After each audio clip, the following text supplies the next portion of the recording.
নির্বাচনের দিনক্ষণও স্থির হয়ে গিয়েছে। ইতিমধ্যে প্রার্থীও ঘোষণা করে দিয়েছে ভারতীয় জনতা পার্টি।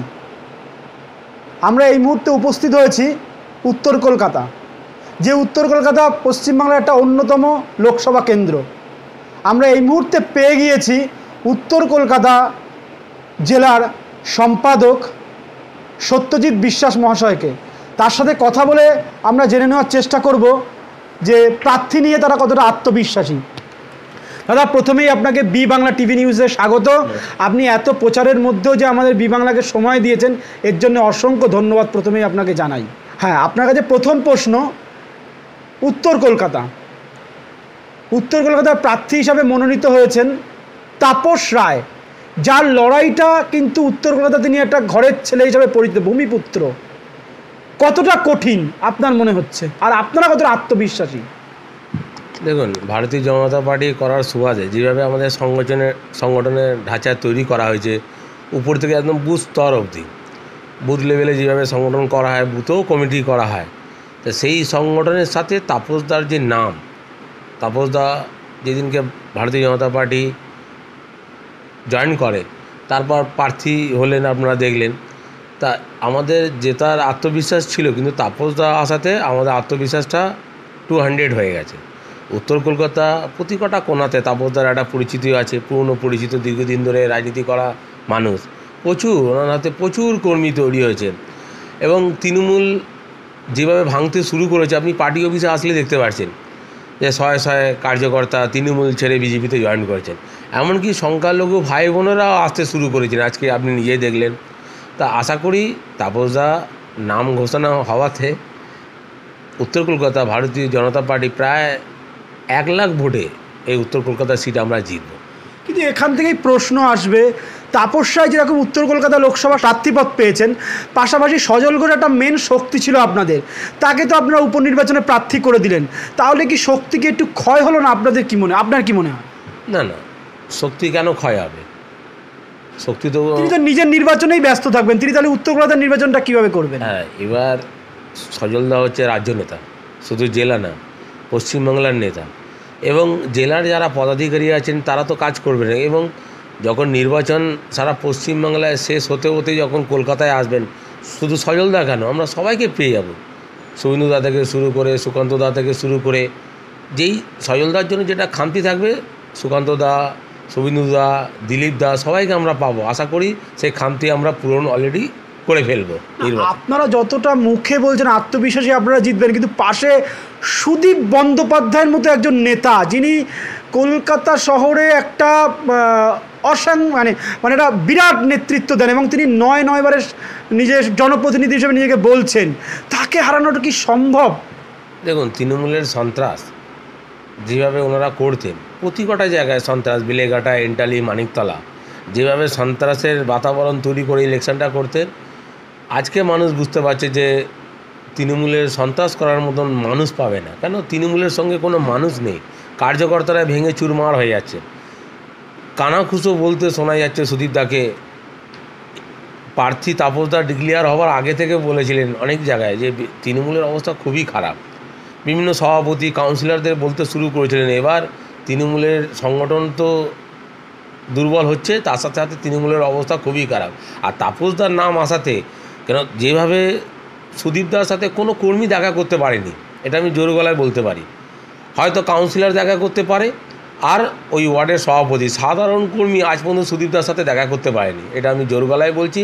সেই কর্মী যেভাবে চেঞ্জ হচ্ছে, তাপসদার দিকে ঝুঁকে পড়েছে, আপনি দেখবেন 1 লক্ষ ভোটে ভারতীয় জনতা পার্টি এবং তাপসদা নির্বাচিত হবে। কেন? সাধারণ কর্মী যদি সুদীপদার সাথে, তখন ক্যান্ডিডেট ভারতীয় জনতা পার্টি, আর এবার তাপসদা অনেক শক্তিশালী নিয়ে তাপসদার নামছে, আর ভারতীয় জনতা পার্টির সংগঠন আরও শক্তিশালী হয়েছে। অতএব আমরা এই সিট জিতব। কুণাল ঘোষ তো বলছেন যে রংবাজি হয় না, এখানে তৃণমূল মানুষের কাজ করেছে, প্রত্যেক বুথে 50% ভোট তো থাকবেই, এবং 30 থেকে 35টা আসন তার প্রেডিকশান। তিনি কিন্তু একজন সাংবাদিক ও রাজনীতির পাশে বেশি, কি বলবেন? কুণালদা যে কথাগুলো বলছে প্রতিদিন টিভির মাধ্যমে, কুণালদার চ্যানেলকে বলতে হয় বলছে, কিন্তু অনেক সময় নিজের কর্মীদের বলছে যে বলতে হয় বলছি, কিন্তু তৃণমূলের সেই সংগঠন নেই, এবং সাধারণ মানুষের আস্থা তো শেষ হয়ে গেছে। যেভাবে চাকরি চুরি হয়েছে, যেভাবে বিভিন্ন বালি খাদান থেকে, কয়লা থেকে শুরু করে চুরি আর চুরি, 100 দিনের কাজের টাকাও চুরি হয়েছে, আর নাম দিচ্ছে মোদিজি টাকা পাঠাচ্ছে না। তবে লাস্ট সন্দেশখালিতে যে সাধারণ মানুষের যে প্রতিবাদ গড়ে উঠেছিল, ওখানে বিজেপি কিন্তু আন্দোলন করেনি, বিজেপি প্রতিবাদ করতে সাহস পাচ্ছিল না। সাধারণ মানুষ যেভাবে মুখ খুলেছে, কুণাল ঘোষ নিজেও জানে যে এই তৃণমূল আর বেশি দিন নেই, কিন্তু বলতে হয় বলছে, যদি না বলে তাহলে ওকে কালকে পদ থেকে সরিয়ে দেওয়া হবে। না, ও তো পদের পরোয়া করে না, তো বলেছে আমি পদত্যাগ করে দিয়েছি, তাহলে ভয় পাবে কেন? না, এটা বলতে হয়। মনে প্রাণে তৃণমূল জিতুক, উনি একটা বড় পদ পাক। আপনি দেখেছেন এর আগে বলেছিলেন না যে উত্তর কলকাতায় জেলার বৈঠক হচ্ছে, আমাকে ডাকে না, মানে কতটা আক্ষেপ যে আমি ডেলি লড়াই করছি, ডেলি বিজেপির বিরুদ্ধে বলছি, শুভেন্দুদার বিরুদ্ধে বলছি, অথচ যারা কিছু বলে না তারা ডাক পাচ্ছে, কিন্তু আমি এত লড়াই লড়ছি পার্টির হয়ে, আমাকে কোনো বৈঠকে ডাকে না। আক্ষেপ তো ওনারা থাকবেই। আচ্ছা, আপনি একটা কথা বললেন এবারের নির্বাচনে তাহলে দুর্নীতি আর সন্দেশখালি ইস্যু হবে, এটা স্বাভাবিকভাবে দাঁড়িয়েছে। তাহলে আপনাদের দলের ক্ষেত্রে তো বিভিন্ন এলিগেশন উঠছে, যেরকম ইতিমধ্যেই শোনা যাচ্ছে বারাসাতের যে কেন্দ্রে প্রার্থী হয়েছে তার সাথে অন্ধকার জগতের একটা যোগাযোগ, তিনি নাকি আসাম পুলিশের হাতে গ্রেফতার হয়েছিলেন মাদক চক্রে। এটা নিয়ে আপনারা কি বলবেন? দেখুন, প্রশাসন তৃণমূলের কাছে আছে, বাড়িতে পুলিশ পাঠিয়ে মিডিয়াকে দাঁড় করিয়ে একটা বাতাবরণ তৈরি করবে যে এই প্রার্থী। কিন্তু আসামে তো তৃণমূলের সরকার ছিল না। না, ওনাকে কেউ অ্যারেস্ট করা হয়নি, কিন্তু ভুল ছড়ানো হচ্ছে খবরটা। কোনো টিভি চ্যানেলের মাধ্যমে আপনারা দেখেছেন, রুটি দেওয়ার একটা টার্গেট করেছে। এর আগে অনেকজনকে, রাকেশ সিংকেও সেম কেস করেছে। এরকম ভোট আসলে ভারতীয় জনতা পার্টির কর্মী প্লাস নেতাদের পিছনে ড্রাগ এবং মাদক একটা কেস দিয়ে দেওয়ার একটা পরিকল্পনা, ষড়যন্ত্র তৃণমূলের আছে। এটা প্রশান্ত কিশোর ওনাদের শিখিয়ে দিয়ে গেছে, ওনারা সেই পথে হাঁটছে। আচ্ছা, প্রার্থী নিয়ে তো আপনার দলের মধ্যেই অসন্তোষ। আপনাদের সবথেকে সফল সভাপতি, রাজ্য সভাপতি দিলীপ ঘোষ এবং সর্বভারতীয় সহসভাপতি ছিলেন, তিনিও তো মেদিনীপুর থেকে প্রার্থী হলেন না, তার মধ্যেও তো অনেকটা ক্ষোভের আঁচ দেখা যাচ্ছে।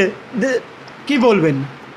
এটা আপনারা জেনে রাখুন, দিলীপ দা, সুকান্ত দা, শুভেন্দু দা, এরা যে পাড়া দিয়ে হাঁটতে শুরু করবে সে পাড়া বিজেপি হয়ে যাবে। তা সংগঠন সারা পশ্চিমবাংলায় আছে, কোনো জায়গায় একটু কম বেশি আছে, সেখানে সিনিয়র লিডার যেই কেন্দ্রে দাঁড়াবে, মার্জিন বাড়াবার জন্য দিলীপ দাকে পশ্চিমবাংলার বিভিন্ন প্রান্তে ঘোরানো হচ্ছে, কেন কর্মীদের মধ্যে উজ্জীবিত হবে। না, আপনার দল তো বলেন রেজিমেন্ট দল, তাহলে আপনাদের একটা এমএলএ সরাসরি দার্জিলিংয়ে বলতে পারে কেন আমরা এই প্রার্থী রাজু বিস্তাকে মেনে নেব না? কি বলবেন?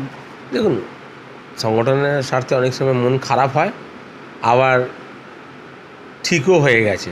দেখবেন প্রার্থী যখন নমিনেশন করতে যাবে তখন ওনার সাথে থাকবে। অনেকের মনে একটু কষ্ট হয়, সেটাকে মেনে নেওয়া মানুষ, আমরা মেনে নিই, আমরাও মেনে নিই যে একটু কষ্ট হয়, কিন্তু দেখবেন ভোট আস্তে আস্তে উনিও প্রচারে নেমে যাবেন। জন বাল্লাকে দেখেছেন, ভোটের আগে প্রার্থী হতে পেরে একটু মনে কষ্ট হয়েছিল, কিন্তু যখন মোদিজি গেলেন, জন বাল্লাই প্রার্থীর পাশে বসে প্রার্থীর হয়ে জয় গান গাইছে। সম্প্রতি দিলীপ ঘোষ রাজ্যের মুখ্যমন্ত্রী সম্পর্কে যে কুরুচিকর মন্তব্য করেছেন, সমর্থন করেন? দেখুন, দিলীপ দা যে কথাটা বলেছে বিভিন্ন টিভি চ্যানেলের মাধ্যমে আপনার মুখে শুনলাম, তা কোন কথাটা বলেছে সেটা আমি বলতে পারবো না। হ্যাঁ, তিনি বলেছেন যে তার বাবা, মানে এরকম একটা ধরনের কথা বলেছে তার বাবা। তিনি সব জায়গায় প্রচারে বলেছেন আমি ত্রিপুরার মেয়ে, আমি মণিপুরের মেয়ে, তার বাবা ঠিক নেই, এরকম ধরনের একটা কথা তিনি বলেছেন, একটা অসাংবিধানিক কথা। কি বলবেন? একটা মহিলা সারা ভারতের একমাত্র মুখ্যমন্ত্রী, তার বিরুদ্ধে কি এরকম, সে একমাত্র না হলেও কিন্তু ধরেন এরকমভাবে কি বলা যায় একটা মহিলাকে? দেখুন, দিলীপ দা কোন কথার পরিপ্রেক্ষিতে কোন কথা বলেছে সেটা পরের বিষয়, কিন্তু উনি যেটা বলতে চেয়েছেন যে সারা ভারতবর্ষের বিভিন্ন রাজ্যে গিয়ে বলছে আমি এখানকার মেয়ে। তা দিলীপ দা যে আকার ইঙ্গিত যেটা করেছে, বলতে চাইছে তাহলে কোথাকার মানুষ, ওনার পরিবারের আরও সদস্যরা কোথাকার, উনি বাবাকে ওইভাবে বলা হয়নি। তাহলে কি পরিবারের লোকরা কি তাহলে মারাঠি ছিলেন বা ত্রিপুরাবাসী ছিলেন, ওই হিসাবে বলা হয়েছে, নাকি গার্জেনকে অসম্মান করা হয়নি। আপনারা ভুল ব্যাখ্যা করেছেন। তাহলে সর্বশেষ কোশ্চেন আপনাকে যেটা করব, আপনি বললেন যে উত্তর কলকাতায় আপনারা জিতবেন, তা আপনার মতে এবারে পশ্চিমবাংলায় বিজেপি কত পেতে চলেছে, সংখ্যা কি বলতে পারবেন? দেখুন, অমিত শাহজি টার্গেট দিয়ে গেছিলেন 35টা, আমরা কয়েকদিন আগে অমিত শাহ বলেছেন ন্যূনতম 25টা আমরা পাবো। উনি বলেছেন তো 25টা পাবো, আপনিই বলছেন, কিন্তু আমাদের উনি টার্গেট দিয়ে গেছেন 35টা। তা আমরা যা পশ্চিমবাংলা বাতাবরণ তৈরি হয়েছে, বিভিন্ন জেলায় জেলায় থেকে যা খবর আসছে, ভোট এখনও বাকি আছে, তা আশা করি আমরা 35-এর বেশি আসনই পশ্চিমবাংলা থেকে জিতে আসব এবং দিল্লিতে আমরা 35 বেশি আসন নিয়ে নরেন্দ্র মোদী আবার প্রধানমন্ত্রী হতে চলেছে। যে বাকি 4টে আসন বাকি আছে, কোনো চমক আছে নাকি ডায়মন্ড হারবারে? কি মনে হয় আপনার? হ্যাঁ, নিশ্চয়ই চমক। ভারতীয় জনতা পার্টি যে 4টে সিট এখন ঘোষণা করতে বাকি আছে, চমক তো নিশ্চয়ই আছে। চমক দেখতে পারবেন আগামী দিনে। আপনাকে অসংখ্য ধন্যবাদ বি বাংলা টিভি নিউজকে এতটা সময় দিলেন বলে। আপনারা শুনেই নিলেন উত্তর কলকাতার জনপ্রিয় নেতা সত্যজিৎ বিশ্বাসের মুখে যে উত্তর কলকাতা নিয়ে তিনি ভীষণভাবে আশাবাদী এবং অমিত শাহজি যে লক্ষ্য দিয়ে গেছেন সেই লক্ষ্যেই তারা এগিয়ে চলেছেন। এরকম নিউজের আপডেটের জন্য অবশ্যই নজর রাখুন শুধুমাত্র বি বাংলা টিভি নিউজের পর্দায়। ক্যামেরায় সুভাষিস সরকারের সাথে সন্তোষ সাধুকার রিপোর্ট, কলকাতা।